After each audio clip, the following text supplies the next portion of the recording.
Tonight's proposition comes from the third sector consultant, Anne Hughes. The COVID vaccine should be compulsory in Scotland.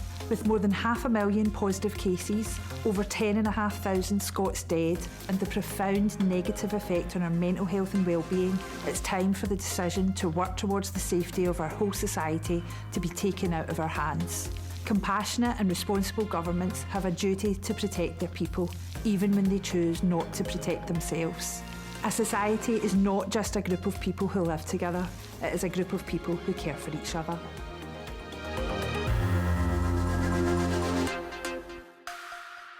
And Anne is here to debate our arguments with Stephen Reicher, who's a Professor of Social Psychology at St Andrews University. Thanks both for joining us. Anne, don't you think that forcing people to have an injection, a COVID vaccine, against their will is an infringement of their human rights? I think that in any other circumstance, I don't think I would have been a fan of anything that was medical being mandatory on people, but this isn't normal circumstances. We have found ourselves in extraordinary times. If you had started this show tonight, Rona, saying that we hadn't had a case of COVID in Scotland for 100 days, we would be collectively rejoicing. To collectively rejoice, we have to collectively be part of the solution. And therefore, I think the only way we can do that is to start encouraging people in a more forceful way to get the vaccine. OK, Stephen, you don't back compulsory vaccines. What don't you like about the idea? Well, let me first of all say how much I agree with Anne on a number of points. I mean, the first is that vaccines are incredibly important. So, for instance, if you look across the UK as a whole, more than 80% of people are vaccinated, but only 1% of deaths come from those who are vaccinated. So vaccinations save lives. In fact, it's been estimated they save over 100,000 lives.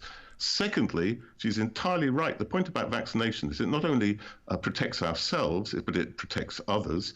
And therefore, a key message has got to be that vaccination is about respect and care for others. It's about a sense of community. The only point where I depart is I think the problem about compulsion is it divides rather than unites. It polarizes, and therefore it undermines trust in our society. If you compel people to do something, you break that bond of trust. You're no longer with them, you're imposing things upon them. So my only concern is that in order to achieve that sense of community, in order to achieve that sense of trust, and in order to increase vaccine take-up, then compulsion actually doesn't work. It's working with people, it's engaging with people, it's making it easier to get vaccinated. Those are the things that will push up the vaccination rates. Those are the things that will save lives. And it divides society. It does. And I think that if we look at those who aren't vaccinated yet, from where I sit, there seem to fall into two groups. Those who aren't seeing the importance of it, so there's obviously a problem with getting the message to them. And there's those who are living in a paradigm where they no longer trust the institutions of our country. They believe big business are involved, they don't trust the government, and they, within that paradigm, they believe they're right. So I'm not judging them. I'm not saying that you're wrong. I'm saying the paradigm they're living within is wrong. And actually, that is because trust in their bigger institutions has fallen away. If we look back to the 50s when the polio vaccine came in, almost universal uptake of the polio vaccine, it is eradicated. That wasn't because people didn't have the internet. It wasn't because people were daft. It was because people trusted. They trusted the governments. They trusted the institutions. And I don't think people do anymore. Yeah, but people have the right to decide themselves, don't they, Anne? Well, I mean, it doesn't matter what you believe. But what I'm saying is, within the chasm that they're making those decisions in, there is a lot of distrust.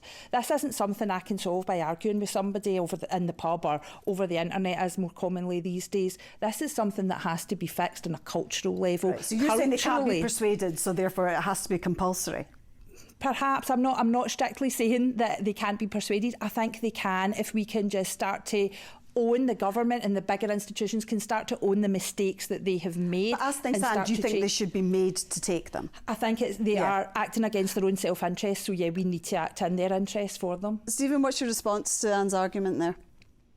Again, Anne's right about the figures, but I don't think that it leads to the conclusion that she's putting forward. So if you look, for instance, at people under 30, about 30% of those aren't vaccinated. However, only about 10% or less are vaccine hesitant in any way, are anti-vaccine. So again, many of them aren't getting vaccinated either because they don't think it's important enough or because they haven't got round to it. So first of all, we need very clear messaging which says that infections matter and getting vaccinated matters to keep ourselves and our community safe, especially the most vulnerable in our community. And secondly, we need to make it easier to get vaccinated. We need to make sure that there are vaccination centres in schools and colleges and universities and workplaces. We need people to give people time off, paid time off, to get vaccinated. Make it easier. That's the practical way. And again, when it comes to those few, and they are very few, who are actually vaccine hesitant,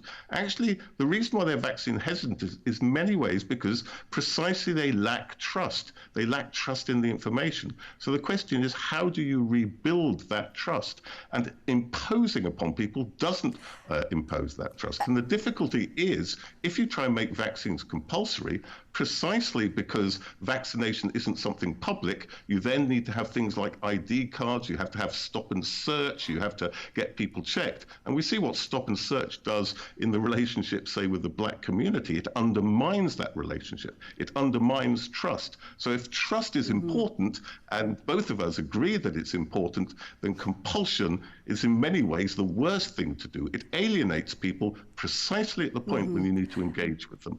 What about that? It would make people even more distrustful. A gentler approach would be more effective, perhaps. It would be. I think that generally my biggest concern about the situation we found ourselves in is that there seems to be a lack of humanity, a lack of compassion. You know, if we could compulsory vaccine anything to anybody, it would be a wee bit of compassion. And if they could put that in a needle, I'd sit on people myself and jab it in them, honestly, because I think that is what is needed. What would your penalty be then for someone who refused to take it? Gratefully, I'm not in government, and so I don't need to make decisions like that, and I don't even feel the need that I have to comment on that. How would you enforce it then?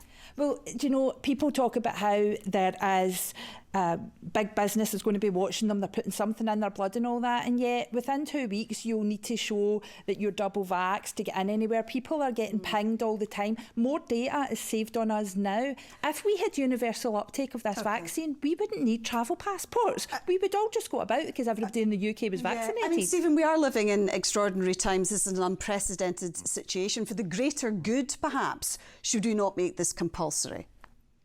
Well, again, I go back to the question of what works and what is effective. We want vaccination to increase. We want a community where people act for each other. And in fact, when you look at the first lockdown, when we think back to early 2020, the thing that led to very high levels of adherence was precisely a sense of community, not people doing it for themselves, people doing it for others and for the more vulnerable. And actually, if we don't get vaccinated, and therefore we are more liable to pass on the infection, what we do is, in effect, we lock down the vulnerable in our society who then feel nervous about going out. So I think we need to return to what Anne and I agree on. That is, you do need to get vaccinated, and we do need a culture of respect for each other.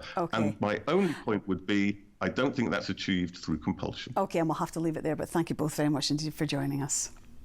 Thank you. Thank you.